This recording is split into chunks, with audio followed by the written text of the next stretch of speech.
ಕರಾವಳಿ ಕರ್ನಾಟಕದಲ್ಲಿ ಮುಂದಿನ 5 ದಿನಗಳ ಕಾಲ ಮಳೆಯ ಅಬ್ಬರ ಮುಂದುವರಿಯಲಿದ್ದು, ಉಡುಪಿ ಹಾಗೂ ಉತ್ತರ ಕನ್ನಡ ಜಿಲ್ಲೆಗಳಲ್ಲಿ ಆಗಸ್ಟ್ 1ರಿಂದ ಅತಿ ಭಾರಿ ಮಳೆಯಾಗುವ ಸಾಧ್ಯತೆ ಇದೆ ಎಂದು ಭಾರತೀಯ ಹವಾಮಾನ ಇಲಾಖೆ ಮುನ್ಸೂಚನೆಯನ್ನು ನೀಡಿದೆ.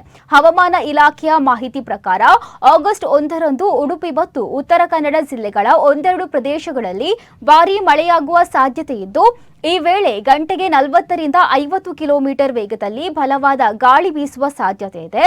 ಆಗಸ್ಟ್ 2ರಂದು ದಕ್ಷಿಣ ಕನ್ನಡ, ಉಡುಪಿ ಹಾಗೂ ಉತ್ತರ ಕನ್ನಡ ಜಿಲ್ಲೆಗಳ ಒಂದೆರಡು ಪ್ರದೇಶಗಳಲ್ಲಿ ಭಾರೀ ಮಳೆಯೊಂದಿಗೆ ಗಂಟೆಗೆ 30ರಿಂದ 40 ಕಿಲೋಮೀಟರ್ ವೇಗದ ಗಾಳಿ ಬೀಸುವ ಸಾಧ್ಯತೆ ಇದೆ.